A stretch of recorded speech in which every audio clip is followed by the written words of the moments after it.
Welcome to Surviving Society's collaborative series with the Centre on the Dynamics of Ethnicity, based at the University of Manchester, also known as CODE. In these episodes, we explore the facts and evidence produced through the Centre's leading research. We ask how changing patterns of inequalities relating to the ways in which ethnic identities are perceived, acted upon and experienced in Britain. Across the series, we focus on policy and debates around ethnic diversity, integration, immigration and inequality. Today, we're really excited to be interviewing Claire Alexander on her latest book, The Asian Gang Revisited. Now, this is a really exciting episode for me personally. Claire's scholarship has been such an important part of my own intellectual and academic journey. Like, just to give readers some context, I started reading Claire's work when I was 16 and at school. So now to be a big woman as a public sociologist interviewing Claire now about her work is just so amazing, particularly for our cultural studies and sociologists listening to the show and anyone that's a fan of this kind of race and class scholarship in general. But I would really emphasise and point to Claire's work on writings of Stuart Hall. Like, when it came to really understanding what Stuart Hall was saying and his intellectual project and how he was talking about race and culture, Claire's work was really foundational to me personally. So yeah, just a little side note there for listeners and for you, Claire. So thank you so much for coming on the show, Claire, and thank you for all you've given to our disciplines. And yeah, really looking forward to talking to you about your work today. Thank you. I'll just introduce myself. I'm Claire Alexander. I'm a professor of sociology, and I want to thank Chantal for that very generous introduction, which makes me feel slightly overwhelmed and also quite old. But anyway, I guess that's the reality. I'm really looking forward to today's conversation. I'm really grateful for you facilitating it, and particularly talking to Ajmal and Shamim, who have been long time kind of collaborators and people who've been so important in helping me shape my work, particularly in this last phase. So thank you. I'm Ajmal Hussain. I'm an assistant professor of sociology at the University of Warwick, and a little similar to you, Chantal, I came into this field inspired by Claire's work, and I've done ethnography in the inner city of Birmingham for over a decade, probing questions of cultural identity and politics around race and racism as well. Nice to be here. Hi, good morning. I'm Shamim Miah. I'm a senior lecturer at the University of Huddersfield School of Education. I've also hugely admired Claire's writings, especially the first volume of The Asian Gang, which came out back in 2000, I think it was. And I was quite honoured and privileged to be asked to read the second volume when it came out, and I've been looking forward to having this conversation for some time, because I know it's been in the pipeline for so long. So I'm so happy that the date's finally come. Oh, thank you so much, team. So, Shamim, you actually perfectly introduced our kind of first question or provocation for Claire. Claire, why revisit The Asian Gang? For listeners and for context, this is the second volume of The Asian Gang. So why revisit this almost 13 or 14 years later? Yeah, I mean, I was thinking about it. I actually did the first project in the mid-90s. So it's 30 years since I met the young men in that project. So when I met them, they were between 13 and kind of 16. I guess revisiting them, I talk about this a little bit in the book, was actually accidental. It was never really my plan to kind of go back and visit. And one of the issues with the project was because I worked with them initially for 5 years, I became very good friends with a number of them. And so I kind of just continued that relationship over the years. And we would meet up when I was living in London kind of fairly regularly for birthdays and Eid and those kind of events. And through the kind of couple of families that I knew very well, I would hear about what was happening with the rest of the young men that were in the project. And also I would see them. And as they got older and we started getting married, we would meet up at weddings, things like that. And it was really just a particular wedding where I was sat with some of the, what I call the older lot, who were the kind of boys that were 17, 18 when I first did the project. And I was sat around a table with them and they would ask me about the book, but also telling me what they'd been up to. And there were a real mixture of things, from kind of, solicitors to bus drivers to waiters, the usual kinds of things. And they were saying to me, "Oh, you should do a catch up and see what we're doing." And one of them owned a pub, so I was kind of interested in partly the different paths they'd taken since I first knew them, but also the fact that they were still all there together. So I thought actually it would be interesting to kind of do something slightly more formal about what they've been doing in that period since. So that's how the project kind of came about. I applied to the ESRC for some funding, and I did the interviews. I have to say it was 12 years ago since I did the interview. So when Shamim says this has been a long time in the pipeline, it's been a really long time. It took me 10 years to write the book, really, because of life and other things. But I really wanted to think about where they'd gone, what they'd done, and some of them had done slightly odd things like open a pub, but also to think about that in the context of the changing way in which South Asian and Muslim identities had been seen. So my first book came out in 2000, just before people became really interested in kind of Muslim identities after the riots in 2001, and then the kind of the start of the war on terror. So I was interested in who they were and who they became as they became adults and grew through that period was shaped by the kind of broader external political and historical and social contexts. So it seemed a good way of exploring both of those things. And sorry, Claire, just for the purpose of the listeners who are not familiar with what your findings from the mid-90s to your findings now or 13 years ago, like what are some of the sort of key flashpoints or the key points of contentions that you could see in regards to the Muslim identity, South Asianness, masculinities at that time, so in the 90s, in comparison to now? So I was interested in Asian youth in the mid-90s, partly because actually, I don't know, some of you will know, but my PhD was on Black youth identities. And I was interested there in kind of, the interplay between the kind of stereotypes around Black youth and race and how that shaped the lives of Black young men.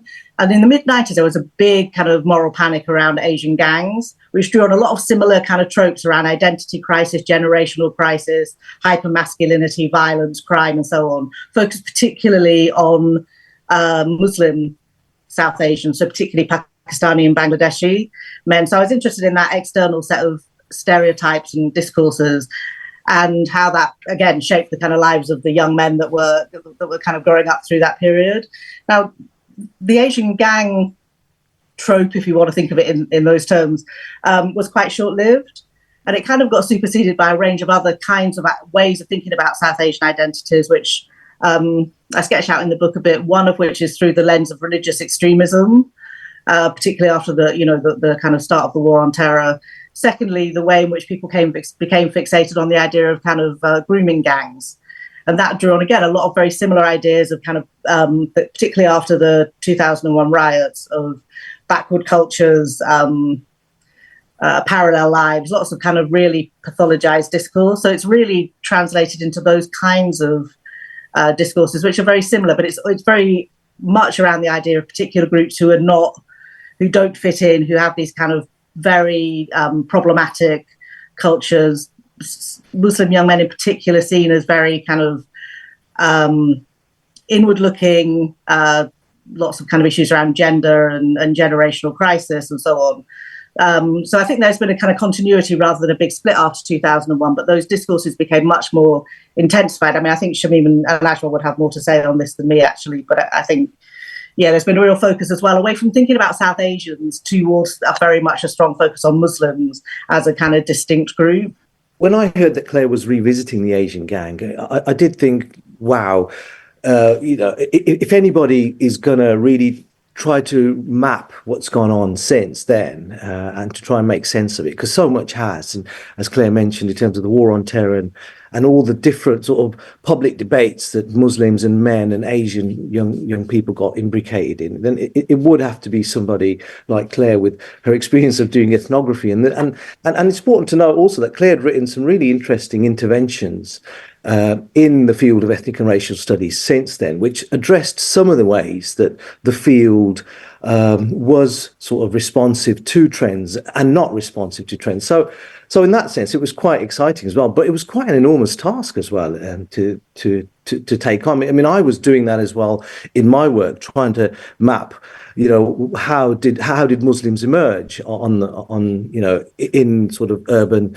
post-industrial settings from earlier incarnations of Black and Asian. I remember growing up and not being conscious of being Muslim, but very much growing up around my dad and his Irish friends and his Black friends, and feeling very Asian. And then, of course, you come to feel very Muslim, but also feeling very comfortable being Muslim in a city like Birmingham. So it was really, really fascinating to see, in this vast sort of landscape, how do you make sense of it? So I was really intrigued and really inspired with the way Claire did it. And then when the book arrived, I thought, wow, this is actually a doorstopper. And how am I going to get to this? So, but it makes for such a brilliant read, actually, because it is comprehensive and it picks up all of that. And for me, really, that sort of heterogeneity that exists amongst that group of men was really, and I can imagine it would be really painstaking to really work with that, particularly at a time when Islam and Muslim identities are so homogenized, and the talk about sort of pathologized identities is so easy to kind of take in. So it's really refreshing to have encountered it, but I know it would have been equally painstaking as well. I remember reading the first volume, of the Asian Gang. I mean, I've still got the hard copy here, and it's got all my kind of annotations, and I usually write down the date of when I've actually read the book. So I think it was really nice to see the the second volume when it did come out. Now there's a couple of kind of really interesting points from the first volume to the second volume, which I think is quite intriguing. I think the first point is the fact that there's a whole new chapter on religion in the second volume, and there's no chapter on religion in the first. Now that's quite interesting as someone who's been really interested in studying the Muslim communities. It's the way in which Muslim communities have been kind of defined and redefined over the years. I guess back in the 60s, the Asian community, the Muslim community were actually described through the lenses of blackness. So, for example, if you pick up the Ramamurthy's book on the Asian gangs, in Bradford, it's very much clear that the key emphasis and the focus is actually on political blackness, as using blackness as more of a kind of a political category of inclusivity, if you like. And during the late 80s, when the Salman Rushdie the Satanic Verses affair actually landed, the same Black community or Asian communities were now seen through the lenses of their Muslimness, i.e. their religion. So when Claire wrote her first book, which was published in I think 2000, it's quite interesting how the actual category of Asian gang was actually used as a way of describing the community in London. And I do, because it's quite, as I was reading the first and the second volume again in preparation for this, it's quite interesting because the older generation are more or less the same age as myself. So it's almost kind of following their journeys. It's kind of a footnote to my own kind of upbringing and socialization, etc. So it was quite intriguing to actually follow that through. But in the second volume, when there's a whole new chapter on religion, and I just thought, this is quite interesting, because if you survey the literature does suggest that the Muslimness developed in the back of the Rushdie affair. But you've got a really deep ethnographical study, Claire's work in the published in the 2000, that basically sees Muslimness through a not necessarily. I mean, I think Claire used these terminologies to say that during the 90s and the noughties, Muslim communities were actually defined through their visible Muslim identities. And after the war on terror, it was very much hyper visible. And please correct me if I'm wrong, Claire. So it's really interesting to actually kind of chart those developments as well. So I think it's quite useful to actually point out that the concept of gang there is not necessarily, it's a kind of it's a placeholder, and it's the way in which kind of certain communities have been kind of racialized over the years, if you like.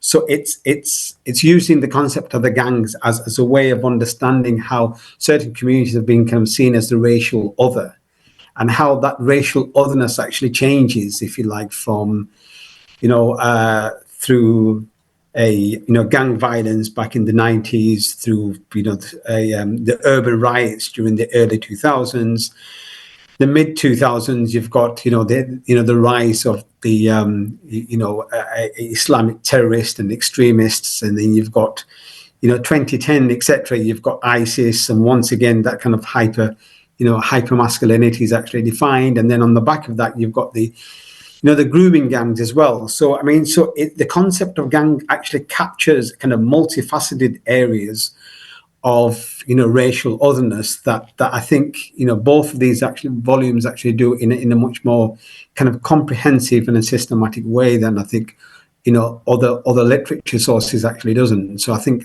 it's very, very much kind of commendable to actually achieve that, if you like.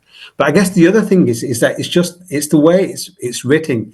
I mean, it's beautiful prose. When Claire describes the kind of intimate working relationships between each members of the gangs and how they kind of navigate the world of, like, say, for example, marriage and work and friendship, etc. So I think for the first time, I think you've got those particular communities that have been racialized are also kind of humanized as well, because you actually see those individuals as human beings and how they kind of navigate their kind of work, play, pleasure, employment, etc. So I think it's really commendable. But if you don't mind, because I know I'm just taking, I think there's just one point here that I just thought it kind of captures the way in which the concept of the gang actually exists. I think it's on the it's on the preface on the first volume, and just to quote, the gang exists more as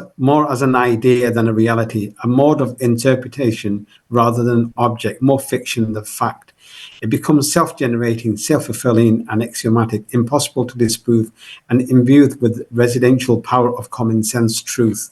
So I think it's just there. It just captivates, the category, using, a sociologist using the category of the gang as a way of kind of understanding this kind of multifaceted, a representation of Muslim men and the question of masculinity.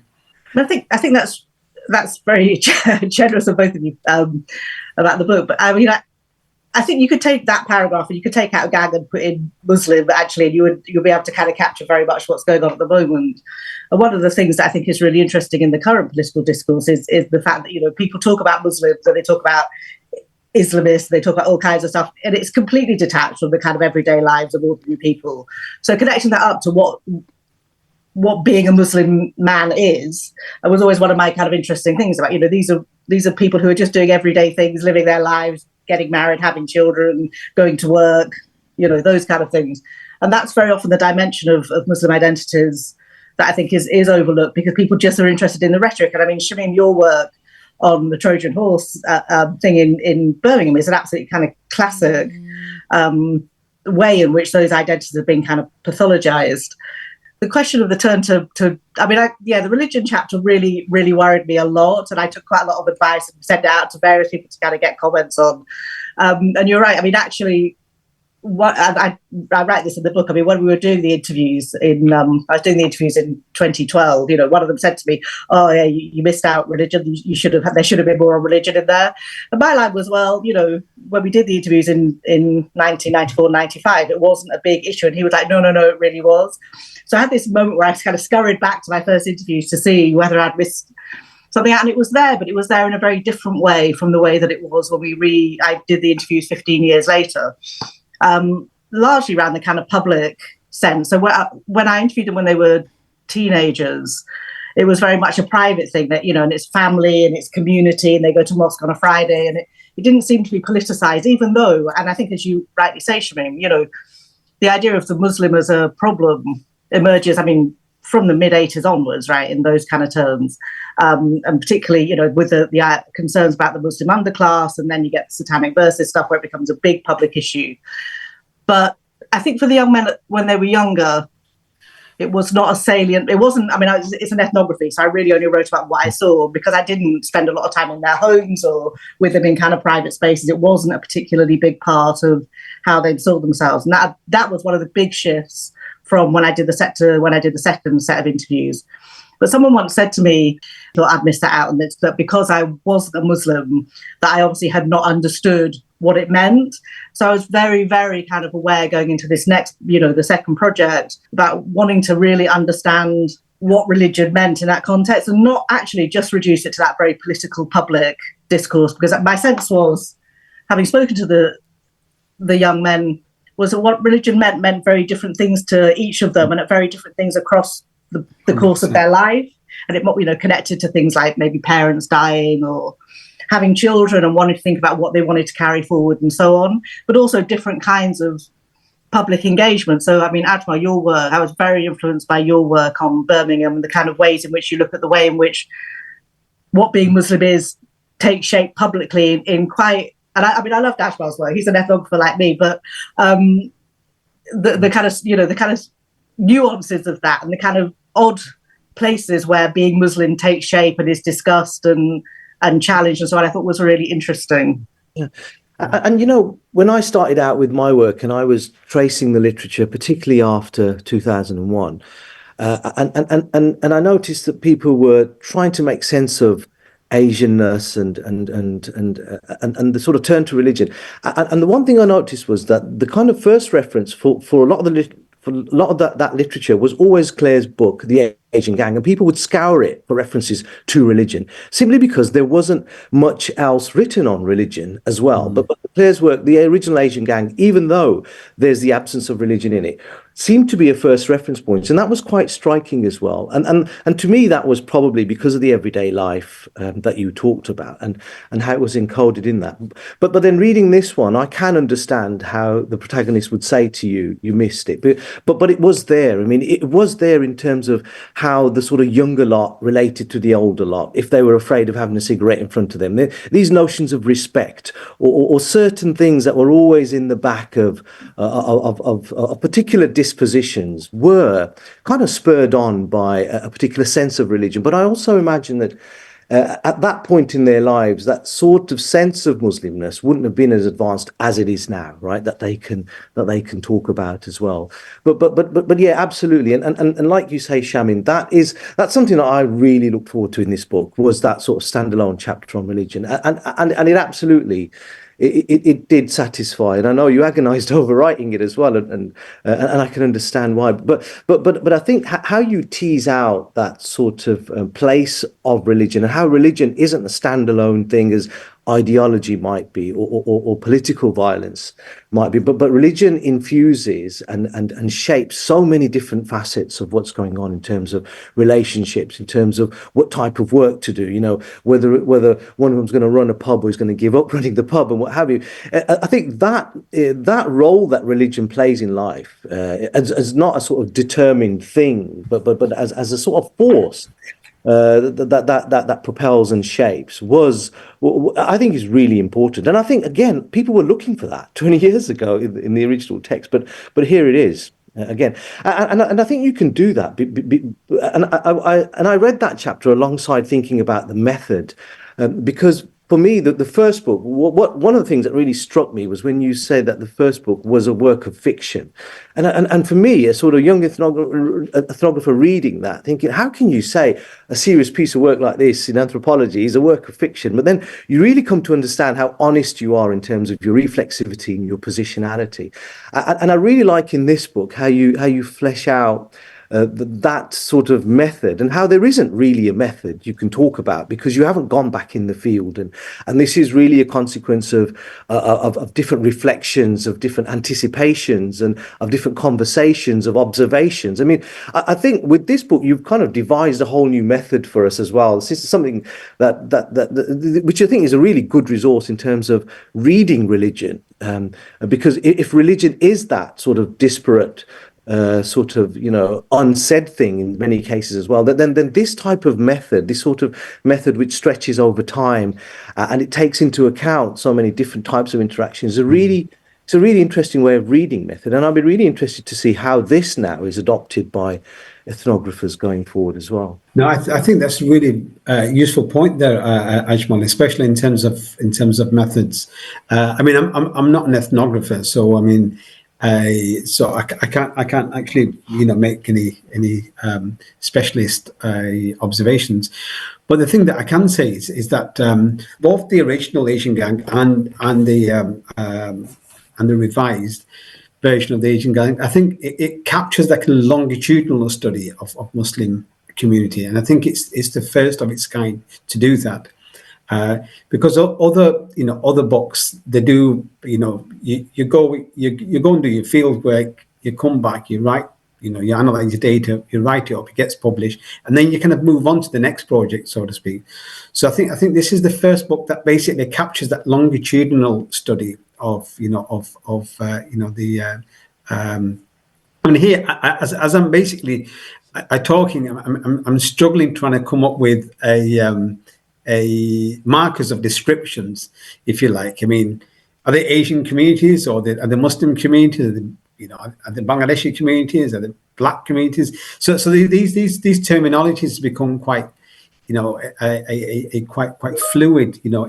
I guess in many respects. So I think that's the first thing that I really like. I guess the second thing that needs to be said is that when the first book actually published, there was no discipline called Muslim Studies. I mean, Muslim Studies actually arose at post 2001, etc. And then I guess the key emphasis there is that it's not, we don't necessarily use the text as a way of describing Muslim behaviors, but rather using the tools of like ethnography and sociology and political sciences as a way of explaining Muslim lives. And I think this I think it will be hopefully it'll reach kind of classical status because it's the first of its kind to actually capture that. I mean, it would be like the second generation because it is our age group. So it's that kind of capturing that kind of generational a community as well. And I think just to come back to the point that Claire was making, I mean, because I was growing up in the 90s, religion wasn't a really important facet in my life. Religion only became a facet after, I mean, I would say, in the late 90s, after the war in Bosnia. I think that was the very first time where I actually began to actually realize a Muslim political identity. And then that actually got kind of reinforced after the 9/11, etc. So I mean, the early 90s, it was it was just growing up listening to hip hop, going. Watching Cypress Hill and House of Pain doing their gig in Manchester. To me, reading the first, the original Aging, it didn't come as a huge surprise that I guess religion wasn't there in its hypervisual visible marker, but it was there in the second volume, and rightly so, because of most the second and the third generation grew up on the back of the war on terror. So it wasn't, and I think it's really important to actually state what Muslimness and religiosity means. It's not, religiosity isn't piety, but religiosity as a way in which basically people use as a way of navigating the social, political, the economic, etc. Thank you so much. Wow, sitting in on this conversation is just such a privilege. Listeners, you need to make sure you're getting this book, Bloomsbury, The Asian Gang Revisited, Changing Muslim Masculinities. Claire, is there anything you would like to say in our kind of final minute? I mean, picking up on what Ajmal was saying about the method, I mean, it's an untidy book because people's lives are untidy, and my relationship with the young men that were in that book is untidy. it's also, I think, a work of love, actually. I mean, I feel so privileged to have been part of these young men's lives for the last 30 years. We met up a few weeks ago when I gave them all a copy of the book. We all went out for dinner and which was hilarious. The reason the book is such a doorstopper is because the young men I interviewed were just so brilliant and so funny and so interesting and engaging that I found it really hard to leave anything out, which is why I just kind of put everything in. And I'm really hoping when people read it, they'll just get a sense of the young men in it as people in all their kind of glory and shortcomings and just general, they're very funny, they're very smart, they're very ordinary, thoughtful. And but also the thing that I most like about this group, and I'm sure this is true of other groups, is the fact that the love they have for each other. So the fact that they're still, having had quite different lives over the last 30 years, are still very much in contact, still bound, and the kind of generosity that they have towards each other around where people are, for example, on their religious journey or around their kind of family situations. And, that level of care and love is something you never hear talked about in relation to Muslim men. And I think that's the thing that I feel most privileged to have been part of, to have been kind of witness to. And a small part of that kind of friendship and care for the last 30 years has been just a joy. Claire, what a beautiful way to end on love and care. Thank you so much, all of you, for this conversation. There's so much to take from this. Listeners, Claire's book is now available from Bloomsbury. There's a link in the episode notes, and we'll see you all soon. Thank you for listening to Surviving Society. To support our work, you can rate, review and subscribe. To host or produce a series of Surviving Society, get in touch with us via Twitter or Instagram.